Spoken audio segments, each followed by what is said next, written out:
नमस्कार, आप देख रहे हैं प्राइम न्यूज और मैं हूं आपके साथ आलोक शुक्ला। यूपी में पंचायत चुनाव की बढ़ती हलचल को साफ तौर पर देखा जा सकता है। चुनावी तैयारियों में राजनीतिक दलों ने अपने अपने दांव पे चलने शुरू कर दिए हैं। एक तरफ बीजेपी में बैठकों का दौर शुरू हो चुका है तो वहीं चुनाव के समीकरण बनाए जा रहे हैं। दूसरी तरफ कांग्रेस ने भी चुनावी मंथन शुरू कर दिया है। समाजवादी पार्टी ने 17 सीटों पर उम्मीदवारों के नामों का ऐलान भी कर दिया है। शिवपाल यादव की प्रगतिशील समाजवादी पार्टी भी 10 सीटों पर उम्मीदवारों के नामों का खुलासा कर चुकी है। जाहिर है पंचायत चुनाव की तैयारियां पहले से कहीं ज्यादा तेज हो चुकी हैं। ऐसे में बीजेपी से लेकर कांग्रेस और समाजवादी पार्टी से लेकर बीएसपी की क्या रणनीति निकलकर सामने आने वाली है, यह देखना दिलचस्प होने वाला है। ये चुनाव इसलिए भी खास होने वाले हैं क्योंकि पंचायत चुनाव को 2022 के विधानसभा चुनाव से पहले का सेमीफाइनल माना जा रहा है। यही वजह है कि सत्ताधारी दल होने के नाते बीजेपी की प्रतिष्ठा भी अब दांव पर है।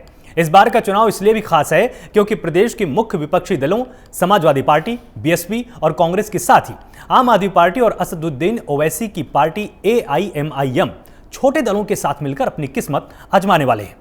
इन सबका पंचायत चुनाव और उससे बढ़कर विधानसभा चुनाव पर कितना असर पड़ने वाला है और राजनीतिक दलों की बैठकों से क्या माहौल बनने वाला है, सब कुछ जानने के लिए आज की हमारी अगले 1 घंटे की ये पूरी बहस होने वाली है। इसमें हम समझने की कोशिश करेंगे कि आखिर पंचायत चुनाव में सबने किस तरह की दांव खेलने की तैयारी कर रखी है और पंचायत चुनाव में किसमें कितना दम है।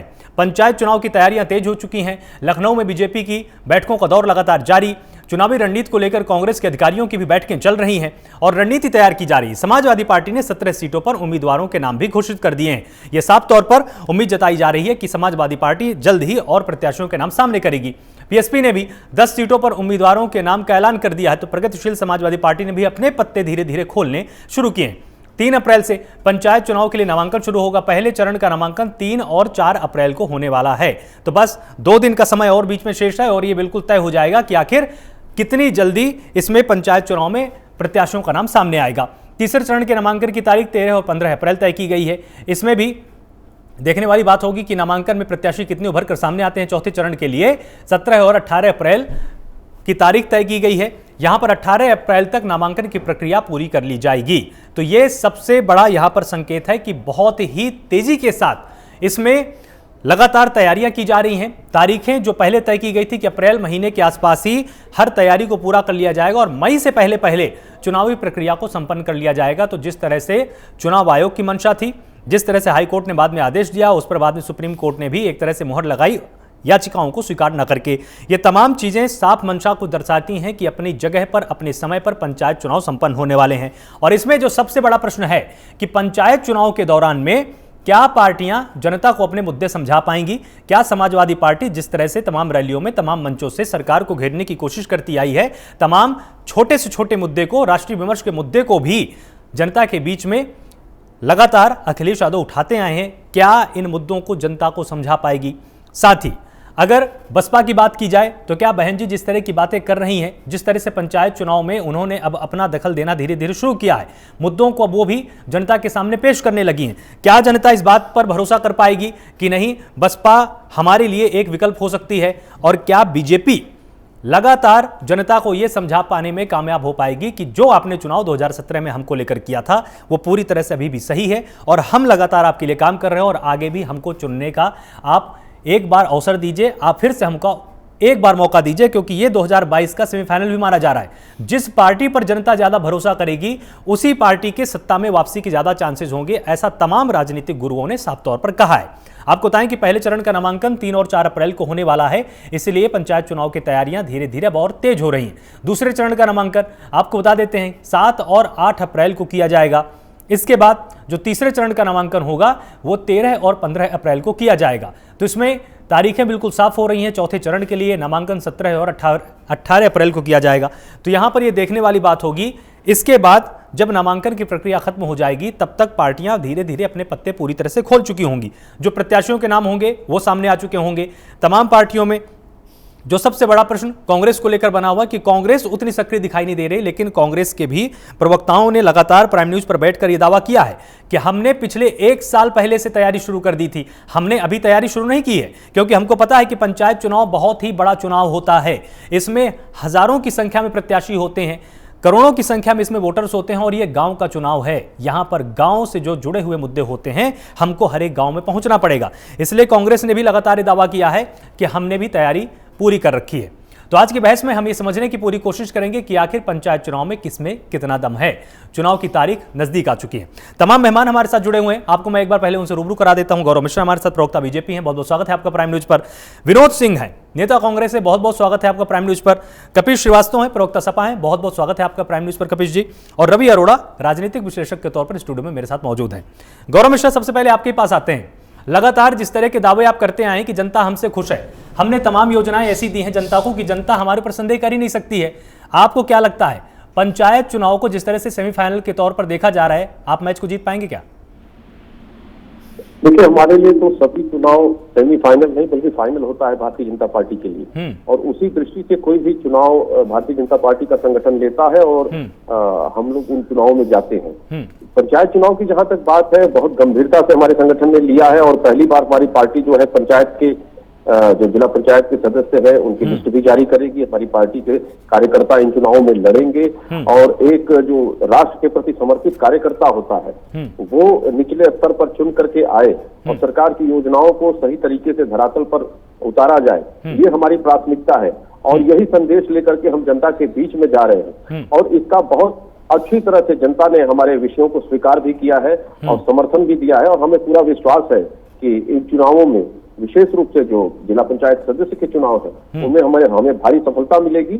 और इसको भविष्य के किसी भी चुनाव की दृष्टि से आप देखें, चाहे वो सेमीफाइनल की दृष्टि से देखें, 2022 के या 2024 के चुनावों की दृष्टि से देखें, वो एक अलग विषय है। परंतु इन चुनावों में सफलता को लेकर हम सब आश्वस्त हैं। हाँ, इन चुनावों का एक अपना अलग मिजाज होता है, अपनी एक अलग तासीर होती है। इन चुनावों में प्रदेश और राष्ट्र के मुद्दे बहुत हद तक गौर हो जाते हैं उन जगहों पर जहां पे व्यक्तिगत मामले चलने लगते हैं, क्योंकि ग्राम पंचायत स्तर पर जो चुनाव होते हैं उसमें बहुत सारे विषय उठ करके ऐसे आते हैं।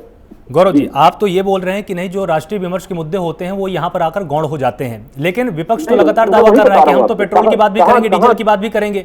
नहीं, कहाँ गौर होते हैं वो भी मैं उस स्तर पर आना हूँ। जो ग्राम स्तर के, जो ग्राम पंचायत स्तर के जो चुनाव होते हैं वो बहुत हद तक कई मामलों में निजी हो जाते हैं। परंतु ये पहला ऐसा चुनाव है जिनमें वो सभी विषय हम लोगों ने समावेश करने का प्रयास किया है, जिसमें हमारी पार्टी ने, चाहे वो केंद्र की सरकार हो, उत्तर प्रदेश की सरकार हो, जो जन कल्याणकारी योजनाएं हैं, जो फ्लैगशिप योजनाएं हैं, जिससे हमने जनता को व्यापक पैमाने पर हित पहुंचाया है, खासतौर से गरीब को, किसान को, मजदूर को।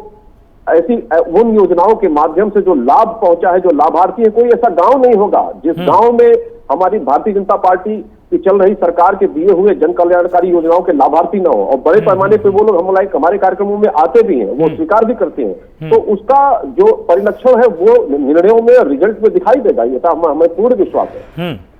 जी कपिश जी, जिस तरह से इनका बिल्कुल साफ तौर पर दावा है कि जो हमने योजनाएं बनाई थी वो जनता तक पहुंच चुकी हैं, तमाम ऐसे लाभार्थी हैं, हम किसी भी गांव में जाएंगे लाभार्थी हमको मिलने वाले हैं, और इसका मतलब ये मानकर बैठे हुए हैं कि पंचायत चुनाव में हमारी जीत सुनिश्चित है। आपको क्या लगता है इनके दावों में कितनी सच्चाई है? देखिए आलोक जी, बहुत सीधी सी बात है कि भारतीय जनता पार्टी के प्रवक्ता अपने शासन की बड़ाई करेंगे, भले वो करने लायक हो, जनता तक वो चीजें पहुंची हो ना पहुंची हो, उनका कहना फर्ज है और वो कह रहे हैं। लेकिन हकीकत तो यही है कि देश की जनता, प्रदेश की जनता, गांव की जनता, सब जनता एक जैसी होती है और सामने जो चीजें आती हैं उनको वो देखती है। अभी तो ये जो गांव के चुनाव हो रहे हैं, बेसिकली इसमें तो सब किसान जुड़े हुए हैं और किसान इनसे पूछेगा, साहब हमारी यूरिया इतनी महंगी क्यों कर दी गई, हमारी यूरिया में से 5 किलो का जो पैकेट में कमी की गई वो क्यों चुरा लिया गया।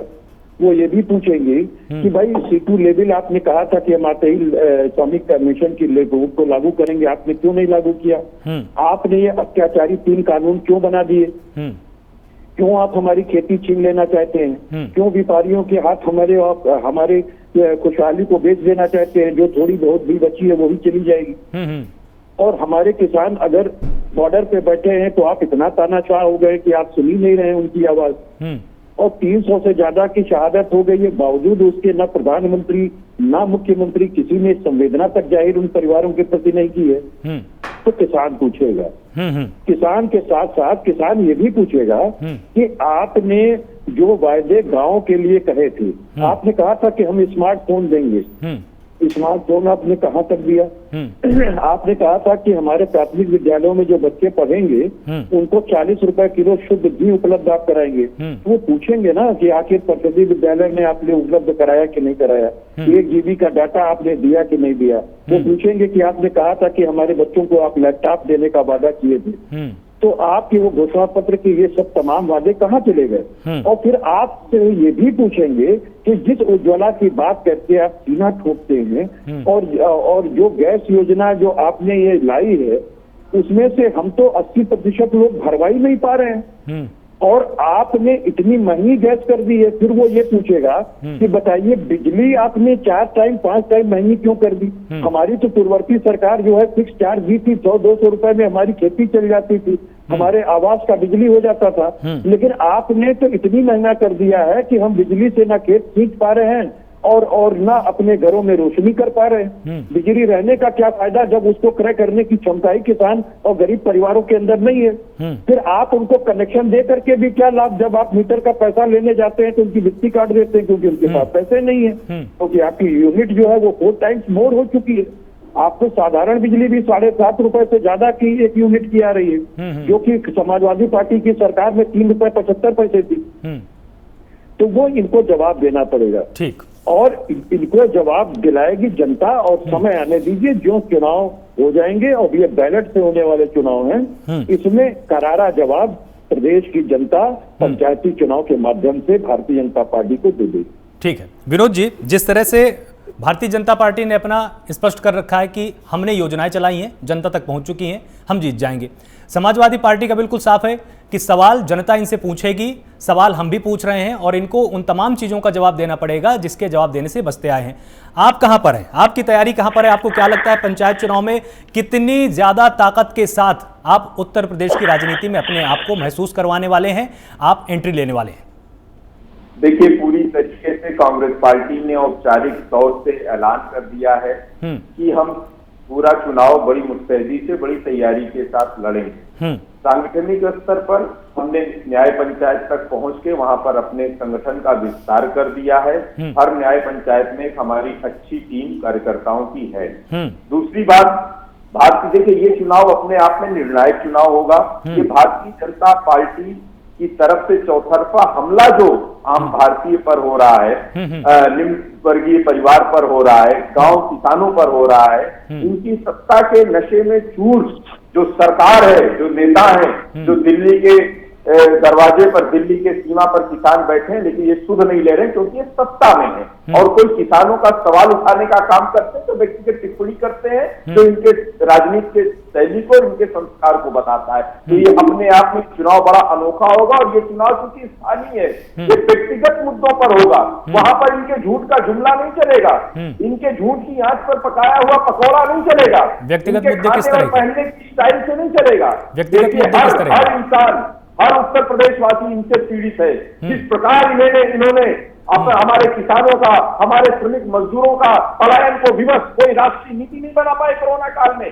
लगातार कभी कैसे नियंत्रण में है, कभी स्थिति बदतर हो जा रही है। ये सरकार की जवाबदेही का समय है। और जिस प्रकार से वो सिसकती हुई आत्माएं, वो व्यक्ति जो अपने परिवारों को व्यवस्था पूर्ण तरीके से सड़कों पर लेने को आतुर आया था और उनके मंत्रियों ने उसको चोर और डकैतों की संज्ञा दी थी, वो अपने दिलों में रखे हुए हैं और इस चुनाव के माध्यम से इनको माकूल जवाब देने का काम करेंगे। ये सिर्फ छतरई, झूठ, बोगस, फ्रॉड, अपने चुनिंदा मित्रों को फायदा पहुंचाने का, देश के साधनों का, देश के निर्धनों का, देश के किसानों का पूरा हक एक एजेंडे के तहत पूरे देश को कंगाल किया जा रहा है और देशू और फेकू नियत के तहत किया जा रहा है। ये चुनाव इनको बहुत ठिकाने लगाने का काम करेगा और अपने आप में पूरे देश को दशा और दिशा तय करने का काम करेगा।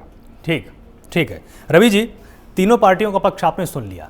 आपको क्या लगता है कि अगर इनका विश्लेषण किया जाए, जनता किस पर ज्यादा भरोसा करने वाली है, किसके दावों पर कितनी सच्चाई है, और जो प्रश्न उठाए जा रहे हैं लगातार शासन के ऊपर, प्रशासन के ऊपर, उसमें भी कितना दम है? देखिए, सबसे बड़ी बात इन सब बातों में निकल कर जो आती है, यह ग्राम पंचायत के चुनाव है। इसके अंदर रोजमर्रा से जुड़ी हुई समस्याओं के पास सबसे पहले किसान, जो भी गांव के लोग हैं, वो ये देखते हैं जहां हम जा सकें, जिनसे हम अपना काम करवा सकें। क्योंकि कभी भी ये नेशनल इश्यूज, आप चाइना की बात करके या पाकिस्तान की बात करके या हम बड़े मुद्दों की बात करके या पेट्रोल डीजल की बात हो सकती है, लेकिन मैं समझता हूँ रोजमर्रा से जुड़ी हुई समस्याएं जो हैं ये ज़्यादा हावी रहने वाली हैं। और खासकर जिस प्रकार से कोरोना के बाद देश निकला है, आज जिस प्रकार से हालात हैं, जिस प्रकार से बेरोजगारी बढ़ी है, वो भी एक बड़ा मुद्दा हो सकता है। लेकिन इन सब में भी जो सबसे बड़ी बात निकल कर आती है वो है किसान आंदोलन। जिस प्रकार से आपने देखा कि किसान लगातार आंदोलन कर रहे हैं, ये हैवी रहने वाली है बातें, क्योंकि किसान, ज़्यादातर लोग गांव से जुड़े हुए लोग, किसान, क्योंकि कृषि प्रधान देश है और खासकर उत्तर प्रदेश के अंदर आप देखेंगे तो कृषि पर आधारित बहुत सारे गाँव जुड़े हुए हैं, लगभग सभी गाँव में यही वो देखने को मिलेगा आपको। तो ये कहीं ना कहीं हावी रहने वाला है मामला। लेकिन शासन भी है, सरकार बताने की कोशिश करेगा अपनी तरफ से कि हमने क्या क्या किया, हमने इस कोरोना टाइम में किस प्रकार से क्या योजनाएं लेकर आए, किस प्रकार से लोगों को कोरोना टाइम में निकाला, अपने दूसरे राज्यों से लेकर आए अपने यहाँ, और किस प्रकार से किसानों के लिए हम काम कर रहे हैं, किस प्रकार क्या क्या उनकी योजनाएं हैं, वो सब सरकार की बात है। लेकिन आम आदमी तक, आम किसान तक, आम आदमी, आप आम गाँव तक, हर आदमी तक अपनी बात पहुँचाने के लिए बड़ी जो तैयारी करनी चाहिए थी, और जिस प्रकार के कैंडिडेट खड़े किए गए थे और अचानक जिस प्रकार से अब कैंडिडेट बदले गए हैं, मैं समझता हूं ये एक पशोपेश का माहौल है। और इस समय पे बहुत सारे चैलेंजेस हैं सभी के लिए, चाहे वो शासन के हो, चाहे वो विपक्षी पार्टियां हो, जो भी कैंडिडेट खड़े किए गए हैं, क्योंकि कई नए चेहरे भी आए हैं। और कई नए चेहरे आने के बाद, क्योंकि मैंने जैसे पहले कहा कि रोजमर्रा से जुड़े हुए लोग, क्योंकि लोग उन्हीं को ही वोट देते हैं जिनसे वो जुड़े हुए होते हैं, तो इसमें मैं नहीं समझता कि नेशनल इश्यूज पे काम होने वाला है। जितने भी ये मुद्दे रहेंगे ज़्यादातर स्थानीय रहेंगे, क्योंकि रोजमर्रा से जुड़े हुए मामलों पर ही ग्राम पंचायत के चुनाव लड़े जाते हैं। और जो भी लोग इन कैंडिडेट दिए जाते हैं, पार्टी को पता होता है कि हम जिनका नाम तय कर रहे हैं वो ऑलरेडी तैयारियां पहले से शुरू हो जाती हैं, काफ़ी समय पहले से तैयारियां शुरू हो जाती हैं। परंतु इस बार काफ़ी पशुपेश का माहौल है, और जिस प्रकार से एकदम से बदलाव किया गया है, तो काफ़ी कैंडिडेट चेंज हुए होंगे। तो ये देखने वाली बात ये रहेगी कि तीनों ही पार्टियों के लिए बहुत बड़ा चैलेंज होगा इस बार। और सबसे बड़ी बात है कि विपक्ष में जो है भूमिका निभाने की, जो जिस प्रकार आप कह रहे हैं कि सेमीफाइनल की बात आप कर रहे हैं, तो मैं समझता हूँ समाजवादी पार्टी के लिए भी एक परीक्षा की घड़ी है। और भारतीय जनता पार्टी क्योंकि रूलिंग में है, और ऑलरेडी जो रूलिंग में पार्टी है उसको होती है, उसको फ़ायदा मिलता ही मिलता है, क्योंकि निचले स्तर पर ज़्यादा से ज़्यादा पब्लिक तक काम करवाने का काम, जो जिम्मेवारी जो होती है रूलिंग सरकार की होती है, तो वो उसको इस चीज़ का बेनिफिट प्लस मिलता है, हमेशा ही मिलता रहा है। तो ये मुझे लगता है कि कहीं ना कहीं भारतीय जनता पार्टी को इस बार इसका फ़ायदा मिलेगा। और समाजवादी पार्टी कहीं ना कहीं अपने आप को सेकंड जो है ऑप्शन के तौर पर रखना चाहेगी, कहीं ना कहीं कि हम अधिक से अधिक अपने आप को इनकी कमियां दिखा सकें कि इस सरकार ने, क्योंकि लेकिन विकास की इसमें कुछ ज़्यादा बात नहीं होने वाली है। मेन मुद्दे वही रहेंगे जो निचले स्तर पर होते हैं। बिल्कुल गौरव जी, जिस तरह से इन्होंने अपना विश्लेषण किया, इससे एक बात तो देखिए सामने आ गई कि आपको फायदा कहीं ना कहीं हल्का फुल्का पहुंचने वाला है या पहुंच सकता है। दोनों की दोनों संभावनाएं मैंने आपके लिए यहाँ पर व्यक्त कर दी। लेकिन जो सबसे बड़ा प्रश्न है वो यही है कि ठीक है, आपने तमाम योजनाएं चलाई हैं, उन योजनाओं पर काम भी हो रहा है, लेकिन जनता की चाह हमेशा आगे की होती है। जनता आपसे ये जानने से ज़्यादा अपेक्षा इस बात की रखती है कि अब आप आगे क्या करने वाले हैं। अगर हमारे गांव में कुछ अच्छा हो सकता है, उसके लिए आपके पास रोड मैप क्या है? क्या इन सब चीज़ों के लिए आप पहले से तैयार हैं?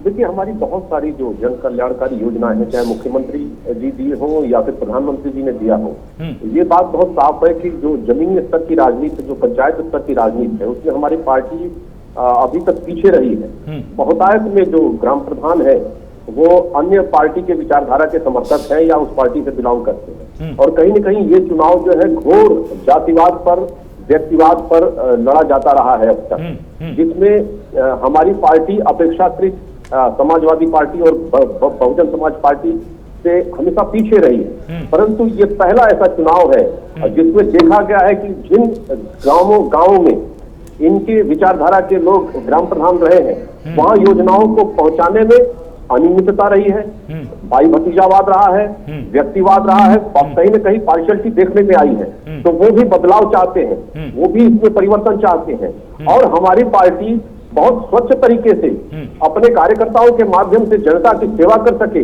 जिससे कि योजनाएं धरातल पे पहुंच सके और आम जीवन जो एक सबसे गरीब का है, किसान का है वो ऊपर आ सके, उस दिशा में हमारी पार्टी समर्पित है। और मुझे लगता है इसका फायदा बड़े व्यापक पैमाने पर होगा, क्योंकि तो हमारा संगठन लगातार कोई दिन ऐसा नहीं है जिस दिन हम लोगों ने किसी कार्यक्रम के माध्यम से जनता के बीच में जाने का काम न किया हो और ये समझाने का प्रयास न किया हो। गौरव जी, इस चीज का फिर आपके पास रास्ता क्या है कि चलिए अगर परिवारवाद की बात होगी, जाति की बात होगी, तो इस चीज से आप कैसे निपटेंगे? इसका तो कुछ रोड मैप होगा ना आपके पास?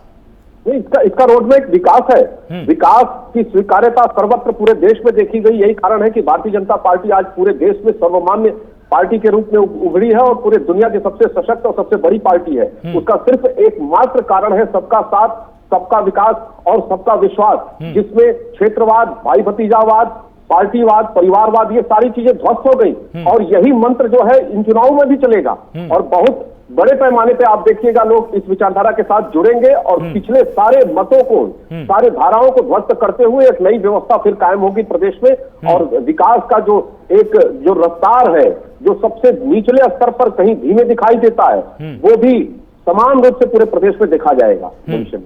कपीश जी, इन्होंने बिल्कुल साफ तौर पर बोला कि हम तो सबका साथ, सबका विकास, सबका विश्वास की बात करते हैं, लेकिन अगर समाजवादी पार्टी होती है तो वो परिवार की बात करती है, जाति की बात करती है। और जो आपकी विचारधारा के ग्राम प्रधान रहे, उन्होंने हमेशा जो लोकतंत्र है उसको ध्वस्त करने का काम किया है। इस पर आप अपना उत्तर दीजिए। देखिए, बहुत सीधी सी बात है कि भारतीय जनता पार्टी से ज्यादा जातिवादी, धर्मवादी तो पार्टी कोई है नहीं। छद्म राष्ट्रवादी पार्टी कोई दूसरी नहीं। भारत माता की जय बोल करके पीछे से चाकू मार देते हैं। पीडीपी, जिसको कि ये बताते हैं कि ये आतंकवादियों की पार्टी रही है, पाकिस्तान परस्त पार्टी रही है, उसके साथ सत्ता की मलाई सेट करते हैं 4 साल तक।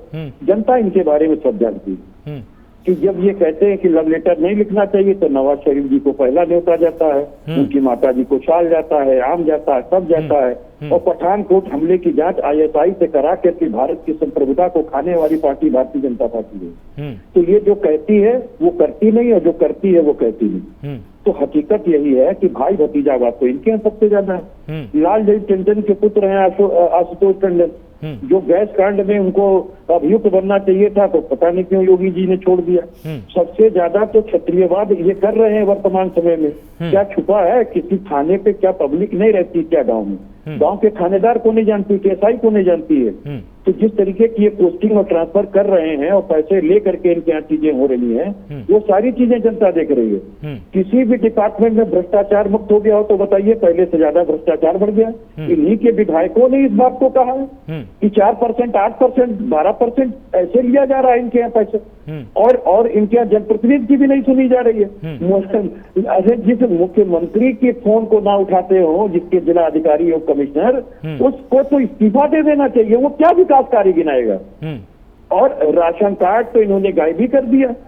और किस तरीके की ये लूट खसोट मची हुई है राशन और बंटवारे में। चना कहाँ बांटा है इन्होंने और पूरा चना खत्म हो गया।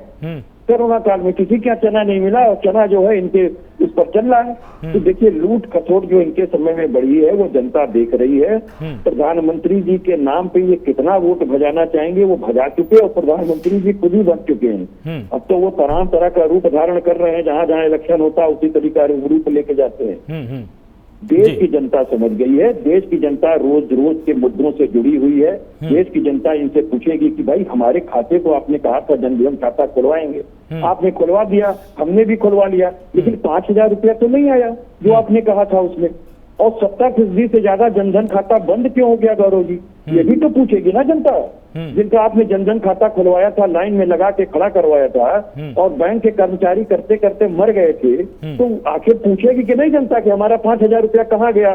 कभी नहीं आया बैंक खाते के अंदर। आपने असलियत ट्रांजेक्शन बताया ही नहीं कि आप इतना पैसा डालोगे, मुतवातिर ऐसे निकालते रहोगे तब आएगा। आपको ये सब बचा करके बताना चाहिए था कि हम धोखा देने के लिए आपके सामने ला रहे हैं। और डीजल का रेट जो इन्होंने 100 के आसपास कर दिया है, आप बताइए कि डीजल कितना किसानों से जुड़ा हुआ है।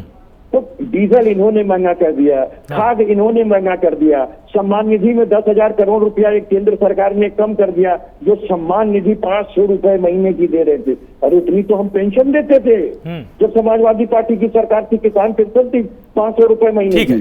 कपीश जी, आप अपनी बात पूरी कर रहे थे, उसमें एक प्रश्न और थोड़ा सा ऐड कर लीजिए, क्योंकि उसी प्रश्न से मैं आपके पास आया था। लगातार जिस तरह से समाजवादी पार्टी पर पहले एक आरोप लगता आया था कि ये पार्टी यादवों की पार्टी है, हालांकि अखिलेश यादव के आने के बाद से इस छवि में बहुत ज्यादा एक व्यापक सुधार हुआ है कि अखिलेश यादव की स्वीकार्यता लगभग हर जाति में अब हो चुकी है। क्या आप वैसा ही भरोसा अब जनता को दे पाएंगे कि जब जब अखिलेश यादव जाएंगे जनता के बीच में तो आप लोग ये समझा पाएं कि हम हर जाति के हैं, हम हर मजहब के हैं और हम आपके विकास के समय ना आपकी जाति देखेंगे ना ही आपका मजहब देखेंगे, क्योंकि ये सोचना समाजवादी पार्टी के लिए बेहद जरूरी भी है। देखिए आलोक शुक्ला जी, सबसे बड़ी चीज ये है कि जो हमारी पार्टी पे आरोप लगता रहा वो निर्मूल आरोप रहा है।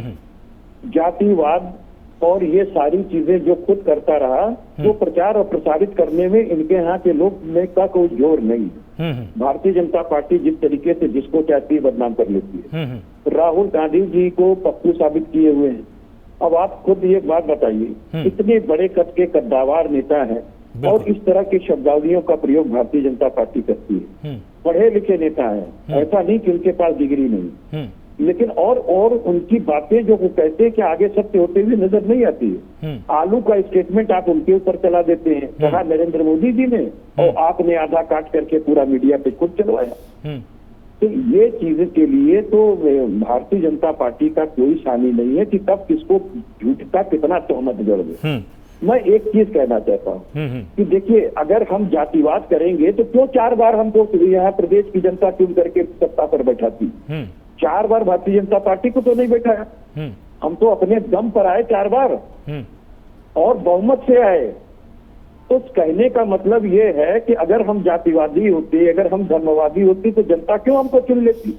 और दूसरी बात, हमने जो 2017 के बाद एक नए कलेवर के अंदर पार्टी पेश की, हमारे यहाँ तो बाहुबलियों की भी अब जगह नहीं है, सब भारतीय जनता पार्टी में बैठे हुए हैं, क्योंकि 155 विधायक इनके बाहुबली हैं और माननीय मुख्यमंत्री जी खुद ही 302 के बल्ले में। तो हम कहने का अभिप्राय ये है कि हम लोगों ने तो शिक्षिता की राजनीति शुरू की है, एक विकास की राजनीति अखिलेश यादव जी ने एक सबके लिए सबक लेकर के आए कि हम काम बोलता है कि नाम पर वोट मांगेंगे, भले आप धर्मवाद की राजनीति कर लो, आप छद्म राष्ट्रवाद की नीति कर लो और आप जीत लो सपने बेच करके चुनाव, लेकिन हम अपने असल मुद्दे नहीं छोड़ेंगे। क्योंकि हम अगर कहीं आग लगी है और एक गिलास पानी लेकर के भी अगर आग बुझाने में जाएंगे तो हमारा नाम आग बुझाने वालों में होगा और भारतीय जनता पार्टी का नाम आग लगाने वालों में होगा। मैं तो एक बात पूछ रहा हूँ आलोक शुक्ला जी, भारतीय जनता पार्टी के प्रवक्ता हमारे मित्र बता दें कि जो प्रधानमंत्री जी ने कहा था हमारे जितने विधायक हैं, हमारे जितने सांसद और मंत्री हैं, सब गाँव गोद लेंगे और सब आदर्श गाँव बना देंगे। हमें बता दीजिए आपने कितने ग्राम आदर्श बना दिए? दूसरी आप बता दीजिए कि स्मार्ट सिटी तो आप दे नहीं सके, 150 घोषित कर दिए, पहले 100 और 150, एक स्मार्ट सिटी बना नहीं पाए। 15 लाख रुपए आप हमारे गरीब किसानों को दे नहीं पाए जो वादा किए थे। नोटबंदी के बाद जो आप नए सपने का भारत बना के हमारे किसानों को, मजदूरों को, ठेला वालों को दे रहे थे, कहीं मॉल वॉल में पहुंचा दिए हो तो मुझे बता देंगे। तो ये सारी चीजें जनता देख रही है, जुड़ी हुई है। अगर इन्होंने आदर्श ग्राम बनाया हो तो बता दें कहाँ कहाँ बना दिया। गौरव जी छोटा सा उत्तर दे दीजिए, इसके बाद फिर हम विनोद जी के पास जाएंगे। गौरव जी, देखिए, समाजवादी पार्टी के हमारे प्रबुद्ध प्रवक्ता महोदय ने जिस तरीके से खाका खींचने का प्रयास किया है और एक सर्टिफिकेट दिया है कि पूर्ण बहुमत से हम लोगों ने सरकार बनाई थी जिसका खामियाजा प्रदेश की जनता ने भुगता है, इसीलिए इनको हाशिए पे ले आकर के बैठा दिया। जिस तरह से गुंडा राज इन्होंने कायम किया, आतंकवादी गतिविधियों में जो लोग शामिल रहे उनको छुड़ाने के लिए सदन के अंदर बिल लाते हैं ये लोग और ये कहते हैं जातिवाद की राजनीति नहीं करते हैं। जाति विशेष को सभी जगहों पर बैठा दिया और नंगा तांडव पूरे प्रदेश में देखा गया किस तरीके से अराजकता। 70% से ज्यादा अपराध तो इनके विधायक और मंत्रियों के क्षेत्र में हुए। रोज 24-24 हत्याएं होती थी, 6-6, 7-7 दंगों के रिकॉर्ड है। ये क्यों भुला सकते हैं इन सब चीजों को? इसको भुलाया नहीं जा सकता। आज जो शुचिता का माहौल, निर्भयता का माहौल उत्तर प्रदेश में कायम हुआ है, आज जिस तरीके से अपराध की कमर टूट गई है उत्तर प्रदेश में, जो एक कायम था साम्राज्य, जो कायम था अपराधियों का, वो समाप्त हो गया है। ये भी जनता देख रही है, ये भी जनता देख रही है। आज उत्तर प्रदेश विकास के प्रतिमानों में नंबर 1, नंबर 2 का राज्य बन रहा है। देश के अंदर में तीसरा सबसे बड़ा राज्य है बजट प्रस्तुत करने वाला, 1 ट्रिलियन इकोनॉमी की तरफ बढ़ने वाला सबसे तेज गति से प्रदेश है। स्टार्टअप शुरू करने वाला देश का सबसे तेज गति से प्रदेश है। प्रधानमंत्री की योजनाओं को लागू करने में सर्वप्रथम राज्य है। 9 से ज्यादा योजनाओं को सबसे 1 नंबर पर आता है।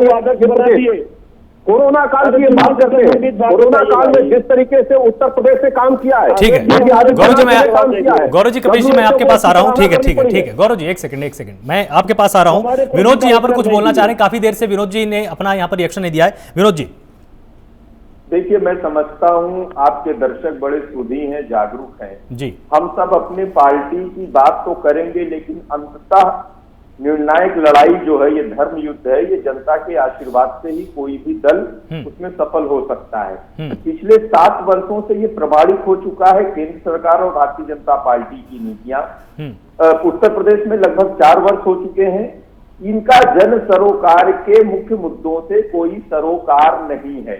प्रचार, झूठ, जुमला इनके चुनाव जीतने का आधार है। मैं गौरव भाई का बड़ा सम्मान करता हूं, लेकिन इनका ये समझ में नहीं आता है, लगातार इनकी कथनी और करनी में बार बार प्रमाणिकता के साथ स्पष्ट अंतर आ जा रहा है। ऐतिहासिक तौर पे उस रिकॉर्ड में नहीं जाना चाहते किस प्रकार इन्होंने देश को, देश की संभावनाओं को, देश के भविष्य के साथ खिलवाड़ करने का काम किया। उस पर भी आपके चैनल पर पूरी बेरोक-टोक तरीके से झूठ बोल रहे हैं, पूरे आत्मबल और साहस के साथ झूठ बोल रहे हैं। लेकिन ये जनता जो जूझ रही है, जो संघर्षशील जनता है, जिस प्रकार आपने उपेक्षा की है, अपमान किया है, उनको तिरस्कार किया है, ये आपको भूलने वाला नहीं है। आप सत्ता के नशे में चूर होके आप कुछ भी करेंगे, कुछ भी बकवास करेंगे, थोड़ा संवेदनशील हो जाइए। अब आपकी परीक्षा का समय है और हर चुनाव, और उत्तर प्रदेश से ये निर्णायक लड़ाई शुरू होगी इस पंचायत चुनाव से, और इनको सबक सिखाने का काम होगा। बहुत हो चुका झूठ और जुमले का प्रदर्शन, बहुत हो चुका व्यक्तिगत और प्रत्यारोप,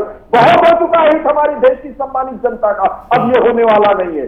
और किसी सीमा में मत बांधिए। जब कोरोना काल में विपक्ष की राजनीतिक, एक जिम्मेदार राजनीतिक दल का नेता होने के नाते हमारे शीर्ष नेतृत्व ने इनको आगामी तरीके से इनकी तैयारियों के बारे में इसे रिपोर्ट लेने का काम किया, इसे सवाल लेने का काम किया और सैद्धांतिक तौर पर अपनी सहमति जताने का, समर्थन बताने का प्रयास किया। तब भी लगातार केंद्र सरकार अपमानित करने का काम करती रही, गुमराह करने का काम करती रही। हम कुछ भी हो लेंगे, देशवासियों का साथ नहीं छोड़ेंगे। आप चाहे जितना दबाओ, झूठ की राजनीति करिए, कांग्रेस पार्टी साथ पकड़ेंगे, आप पकड़ेंगे, देशद्रोहियों का साथ पकड़ेंगे। अरे आपको किसान देशद्रोही दिखता है? 300 किसानों की हत्या हो गई, उसकी जिम्मेदारी चीन का साथ पकड़ेंगे। सीधे बोलिए ना, चीन का किसानों की जिम्मेदारी करेंगे, और ये पाप आपके सर से जाने वाला नहीं है, वो मंजूर है। ये पाप आपके सर से जाने वाला नहीं है। झूठ जुमला मत करिए। आपसे ज्यादा हर भारतवासी राष्ट्रवादी है। आपने चीन से चंदा क्यों लिया, पहले ये बताइए। कोई नहीं है। गला फाड़ करके चिल्लाने से झूठ जो है सत्य में नहीं बदल जाता। लगातार झूठ और जुमला ये चिल्लाना पड़ रहा है, क्योंकि देश की जनता, उत्तर प्रदेश की जनता आज पीड़ित है, उपेक्षित है, इसलिए चिल्लाएगा। कोई भी गांधीवादी चिल्लाएगा। वो चुनावों में जनता जवाब दे दीजिए, उसको जनता के ऊपर छोड़ दीजिए। आपकी मनसा जनता को बदलाने का काम मत करिए, जनता के ऊपर छोड़ दीजिए। निर्णय लेने की जनता जनार्दन है, समझदार है। सरकार में आए जनता को अपमानित करने के लिए, सरकार में आए किसानों की हत्या कराने के लिए, इसलिए सरकार में आए। सरकार में आए कोरोना काल में देश के साधन संसाधनों का दुरुपयोग करके अपने यूरिया के नाम पर किसानों को आप लोग लाठी बरसाते थे, वो दिन भूल गए क्या? कोरोना खाद मिलता नहीं था, वो दिन भूल गए क्या? बीज मिलता नहीं था, वो दिन भूल गए क्या? बिजली आती नहीं थी, वो दिन भूल गए क्या? आज ये सब परिस्थितियां बदल गई है, और कुछ पूर्ण रूप से बदल गई है। संसाधनों पर कब्जा करने पर लगे, ये आंकड़े हैं। आप आंकड़ों पर बात करिए। एक घोटाला तो आप 6 साल में गिना नहीं पाए, खोज नहीं पाए, और आप लोगों के कार्यकाल में तो घोटालों की रेवड़ी चलती थी, घोटालों की दुकानदारी लगती थी। कोरोना काल में आपका प्रदेश अभियान की दुकान पर भी किसी न किसी घोटाले की चर्चा होती थी। कोरोना काल में आपका प्रदेश अध्यक्ष पकड़ा जाता है मेडिकल उपकरणों की खरीद फरोख्त में, कमीशन खोरी में। आप घोटाले पर बात करेंगे, भ्रष्टाचार पर बात करेंगे, ना कोई नीति। अरे आप दीजिए ना भाई, प्रमाण दीजिए। आपको खुली चुनौती है, प्रमाण दीजिए ना। बिल्कुल प्रमाण है। आपने इस्तीफा, आपके तो वित्त मंत्री जेल जा चुके हैं घोटाले में। आपके तो वित्त मंत्री जा चुके हैं, आपके तो गौरव जी जमानत पर सोनिया गांधी जी, गौरव जी एक सेकंड सब बेल पर है। गौरव जी एक सेकंड, ठीक है। अब वो राष्ट्रीय मुद्दे अगर आप पंचायत चुनाव में ले आएंगे तो फिर बहस कहीं से फिर कहीं चली जाएगी। विनोद जी, जो सबसे बड़ी एक बात मैंने अभी नोटिस की कि आप अपना प्रतिद्वंदी सिर्फ और सिर्फ बीजेपी को ही मानकर चल रहे हैं क्या? वहां पर समाजवादी पार्टी के भी प्रत्याशी आपके सामने होंगे, AIMIM के भी होंगे, आम आदमी पार्टी के भी होंगे, उन सब के लिए भी तो आपको कुछ ना कुछ तैयार करके रखना होगा ना जनता के लिए। अगर आप उनका कुछ नहीं बताएंगे, बसपा के बारे में अगर आप कुछ नहीं बताएंगे तो जीतेगा तो फिर कोई और, आप तो सिर्फ और सिर्फ प्रचार करते रह जाएंगे वहां पर। देखिए, भाजपा के कुरीतियों, उनकी बदनीति के खिलाफ एक स्पष्ट आवाज इस आपातकाल में, संघर्ष काल में कांग्रेस पार्टी में बनी है और हम सैद्धांतिक तौर पर, भावुक तौर पर जनता की सेवा करने के लिए प्रतिबद्ध हैं। इसलिए हमारी पूरे देश में, उत्तर प्रदेश समेत पूरे देश में भारतीय जनता पार्टी के तानाशाही, इनकी गलत नीतियों के खिलाफ हमारी आर पार की लड़ाई। कांग्रेस ही एकमात्र पार्टी है जो आर पार की लड़ाई लड़ने का काम कर रही है और वो करती रहेगी। कुछ भी झूठ बोले, कुछ भी जुमला करें, कुछ भी राजनीति करें, लेकिन इनका पर्दाफाश करने का काम कांग्रेस पार्टी ही करेगी और कर रही है। ठीक है रवि जी, आपको क्या लगता है कि जिस तरह से अगर बीजेपी की बात की जाए सक्रिय दिखाई दे रही है, समाजवादी पार्टी की बात की जाए पूरी तरह से सक्रिय दिखाई दे रही है, कांग्रेस भी सक्रिय है, लेकिन मुद्दों पर अभी कहीं ना कहीं उलझी हुई से दिखाई देती है मुझे कि राष्ट्रीय विमर्श के मुद्दों को ये सोचकर चल रहे हैं कि हम जाकर जनता को समझाएंगे गांव की, और वो बोलेंगे कि नहीं आप बिल्कुल सही कह रहे हैं, हम आपको ही चुनेंगे। और बसपा एक तरह से ऐसा दिखाई दे रहा है कि वो बस आए, एक प्रेस कॉन्फ्रेंस की, बयान दिए और उसके बाद ये मान लिया कि पंचायत चुनाव संपन्न होगा। आपको क्या लगता है किस पार्टी का पलड़ा ज्यादा भारी होने वाला है? देखिए, सबसे पहली बात, मैंने शुरुआत से एक ही बात कह रहा हूँ कि ये ग्राम पंचायत के चुनाव आम आदमी की रोजमर्रा की जिंदगी से जुड़े हुए चुनाव हैं।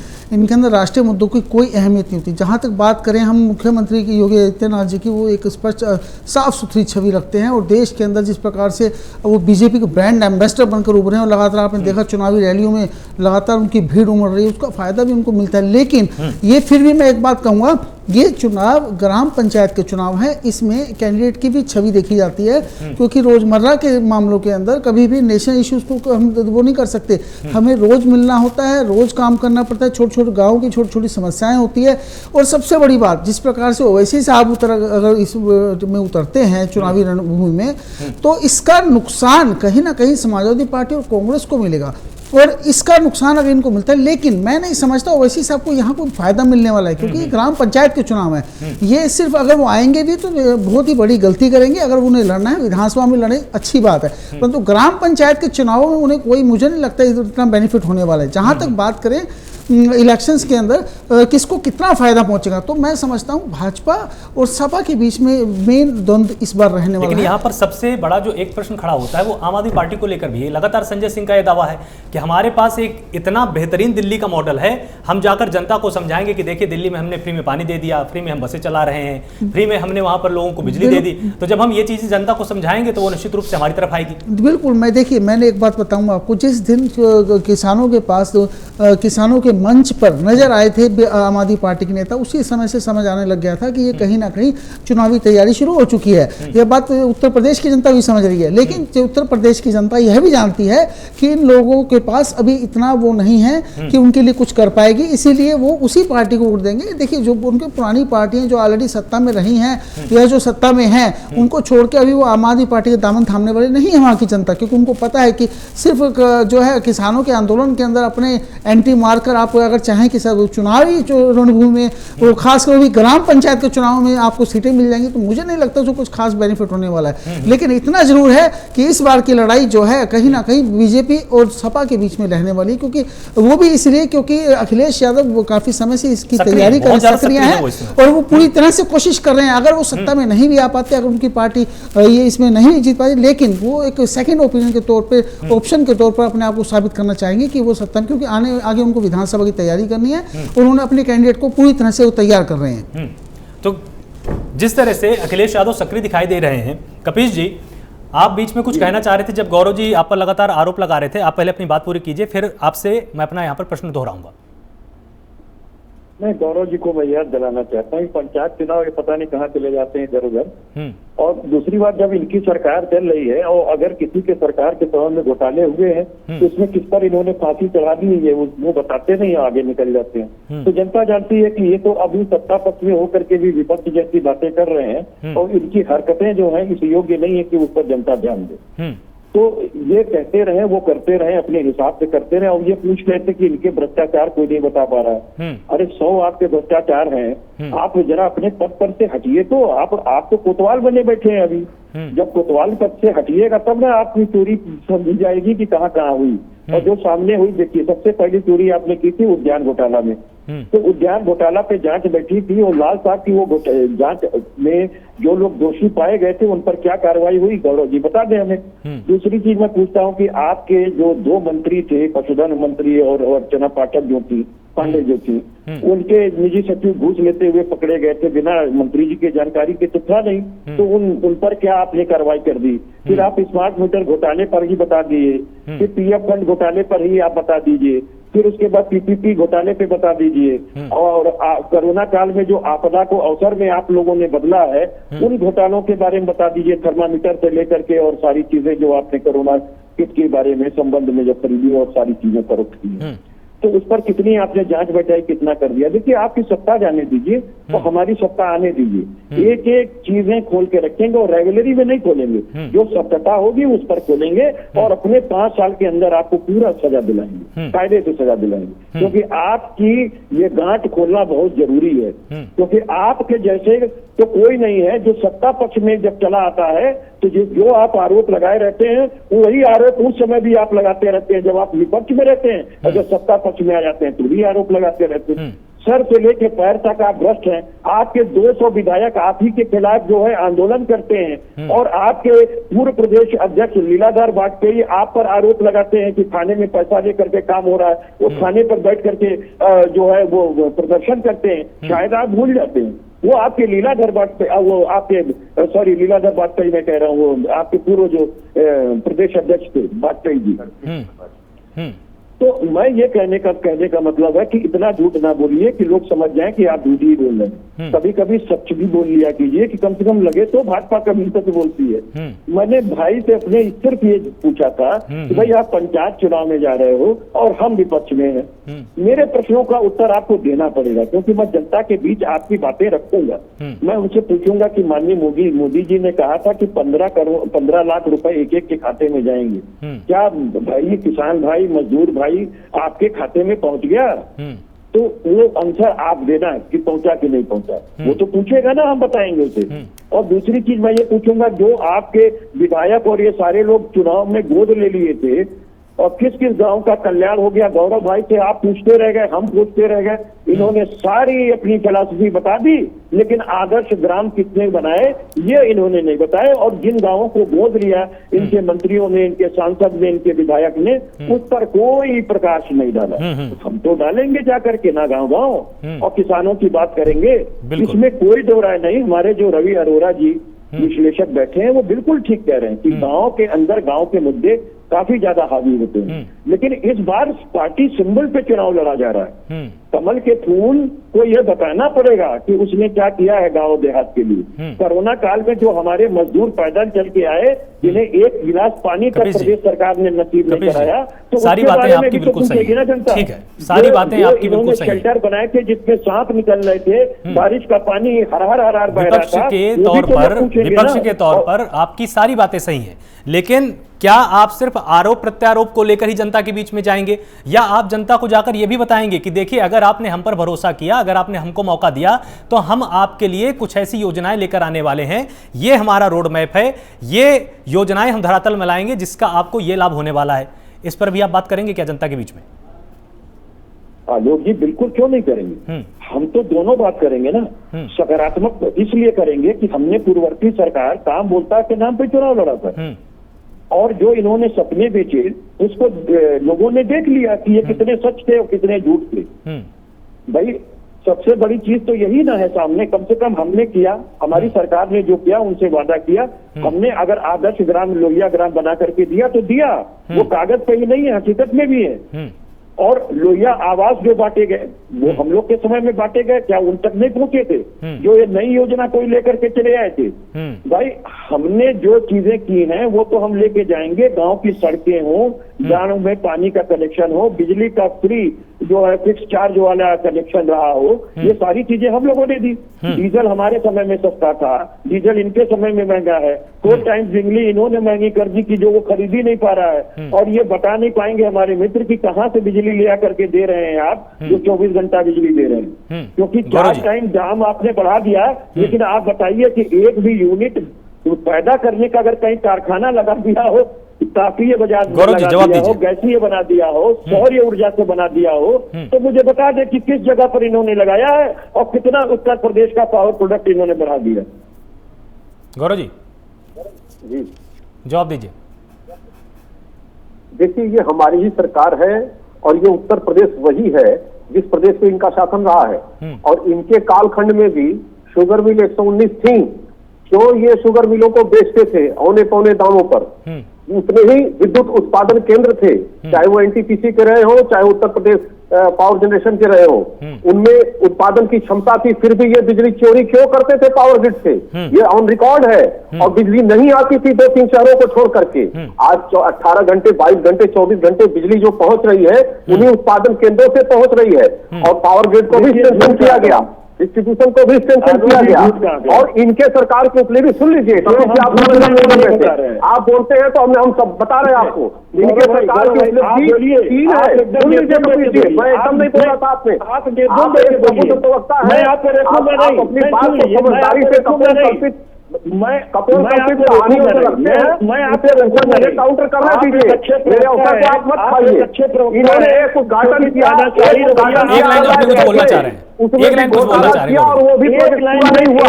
इन्होंने उद्घाटन किया मेट्रो रेल लखनऊ के अंदर में, वो भी उद्घाटन किया, पूरा नहीं किया। पूरे प्रदेश को अपराधियों के हवाले कर दिया, पूरे प्रदेश को गुंडों के हवाले कर दिया। गौरव जी एक लाइन कुछ बोलना चाह रहे हैं, घोटालों की फेहरिस्त कुमार है, एक लाइन कुछ बोलना चाह रहे हैं। भी प्रमाण नहीं इनके पास। और इतिहास में सर्वाधिक अधिकारी कर्मचारी भ्रष्टाचारी गौरव जी 4 साल के शासनकाल में जेलों में गए। गौरव जी सुनिए गौरव जी अपराधी नहीं, गौरव जी सुनिए, अंदर गए हैं, ये याद रखना चाहिए। गौरव जी एक लाइन सुन लीजिए, गौरव जी उनकी एक लाइन सुन लीजिए। नहीं, आप सुना रहे थे तो हम सुन रहे थे। एक लाइन बोल रहे हैं, एक लाइन बोल रहे हो, बस एक लाइन, सिर्फ एक लाइन बोल रहे हो तो आप अकेले सत्ता पक्ष के एक ऐसे प्रवक्ता हैं जो सुनते हैं। मैं एक बात कह रहा हूँ, मैं आपकी तारीफ भी करके कह रहा हूँ, कम से कम हमारी बात का जवाब दे दीजिए। अभी आपने ग्रिड चोरी का जो आरोप लगाया, आपने हमारे विरुद्ध कौन सी कार्रवाई की ये बता दीजिएगा। हम सिर्फ ये आपसे माननीय जानना चाहते हैं कि आपने इन 4 सालों में कितना बिजली का उत्पादन बढ़ाया है और कहां पर कितना बढ़ाया, क्योंकि मेरे पास डाटा है। अभी मैं चलिए ठीक है, आपने एक लाइन बोली थी कपिल जी, ठीक है बोलिए गौरव जी। जी सबसे सीधा प्रमाण है, देखिए विद्युत का उत्पादन और सप्लाई, और जहां विद्युत पहुंच रही है, जहां पहुंचनी चाहिए, जिनको मिलनी चाहिए, वहां तक इनके कार्यकाल में क्यों नहीं पहुंच रही थी?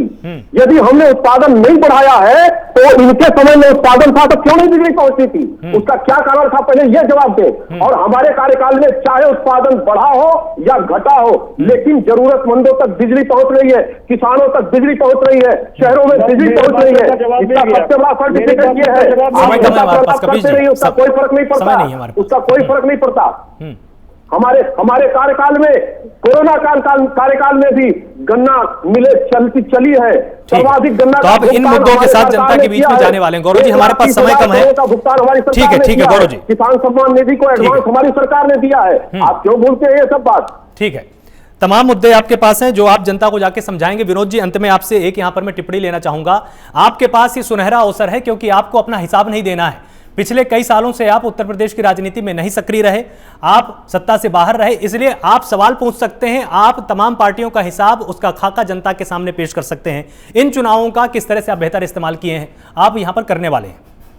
देखिए, आपने बहुत अच्छा सवाल पूछा। उत्तर प्रदेश साक्षी रहा है आरोप प्रत्यारोप की राजनीति का, भ्रष्टाचार का और भारतीय जनता पार्टी की उन्मादी राजनीति का। इस सबसे निजात दिलाने के लिए उत्तर प्रदेश के लोगों ने समझी है हमारी भावनाएं, हमारा सेवा देखा है कि आपातकाल में सरकार को उनके साथ रहना चाहिए, लेकिन सरकार उनका दुश्मन की तरह व्यवहार कर रही थी। और इस स्टैची के रूप में उनकी आवाज को मुखर करने का काम कांग्रेस पार्टी ने किया, गांधीवादी लोगों ने किया।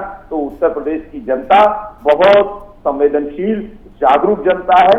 वो देख रही है, निर्णायक फैसला करेगी उत्तर प्रदेश की खुशहाली के लिए, बेहतरी के लिए, एक सामाजिक राजनीतिक सौहार्द बने वो सुनिश्चित करने की दिशा में ये चुनाव निर्णायक होगा। और ये चुनाव पूरी तरीके से स्थानीय और महत्वपूर्ण मुद्दों पर चुनाव होगा, लोगों के परिवारजनों, प्रियजनों का चुनाव होगा। तो उसमें हमको सैद्धांतिक और भावनात्मक रूप से कांग्रेस पार्टी को ही अपने सबसे समीप पाएगी उत्तर प्रदेश की सम्मानित जनता। बिल्कुल। रवि जी, तो आपको अंत में क्या लगता है कि जो पंचायत चुनाव होने वाले हैं उनको विधानसभा चुनाव का हम लिटमस टेस्ट मानकर चलें, या यहां पर तस्वीर कुछ अलग मिलेगी और जब विधानसभा चुनाव होंगे वहां पर तस्वीर कुछ अलग हो जाएगी? देखिए, मैं समझता हूं बिल्कुल अलग तस्वीर देखने को मिलेगी, क्योंकि ये चुनाव सिर्फ और सिर्फ ग्राम पंचायत के चुनाव, हमारे क्षेत्रीय चुनाव, छोटे स्तर के चुनाव हैं, और जो विधानसभा के चुनाव होते हैं वो बड़ी समस्याओं के, बड़े मुद्दों पर लड़े जाते हैं। और इस समय पे जिस प्रकार से कैंडिडेट चेंज हुए हैं इस बार, तो मैं समझता हूँ लोग उन्हीं को ही वोट देंगे जो उनको लगता है जिनसे वो आम आदमियों से काम ले पाएंगे, जो उनके बीच के लोग हैं। जो पार्टियां अपने अपने कैंडिडेट जरूर देती है, लेकिन इन चुनावों के अंदर इन सब बातों का या राष्ट्रीय मुद्दों का या विधानसभा से जुड़ा हुआ कोई ऐसा मुद्दा मुझे नहीं लगता। ये रोजमर्रा से जुड़े हुए चुनाव हैं, इसके अंदर ऐसा कुछ नहीं सेमीफाइनल होने वाला है। और जो भी होगा वो विधानसभा के चुनावों का, इनसे मैं नहीं समझता कोई खास फर्क पड़ने वाला है। बिल्कुल। तो आप सभी मेहमानों का बहुत बहुत शुक्रिया हमारे साथ जुड़ने के लिए। आप सभी ने अपना अपना पक्ष रखा, आप सभी ने यहां पर अपनी तैयारियों के बारे में विस्तार से जानकारी दी। चाहे बीजेपी की बात हो, बीजेपी का साफ तौर पर कहना है कि हमने तमाम योजनाएं चलाई जो जनता के बीच में है। समाजवादी पार्टी का कहना है कि योजनाएं चली जरूर थी लेकिन वो जनता तक पहुंची नहीं। वहीं कांग्रेस का कहना है कि हम सारी कमियों को जनता के सामने पेश करेंगे। और जनता के लिए भी सबसे जरूरी बात यही है कि अपने प्रतिनिधि को आप सोचकर समझकर चुनिए, क्योंकि शायद आप अपने विधायक से, सांसद से बहुत कम मिल पाते हैं, लेकिन ग्राम प्रधान के पास आप रोज जा सकते हैं। इसलिए प्राइम न्यूज ने प्राथमिकता के आधार पर हमेशा पंचायत चुनाव को कवर किया है, इस पर हमने बहस की है, ताकि जो ग्रामीण जनता है वो इस बात को समझ पाए कि ये ग्राम पंचायत चुनाव आपके लिए भी कितने अहम है। फिलहाल आप सभी का बहुत शुक्रिया इस बहस का हिस्सा बनने के लिए। लगातार जुड़े रहिए प्राइम न्यूज के साथ। नमस्कार।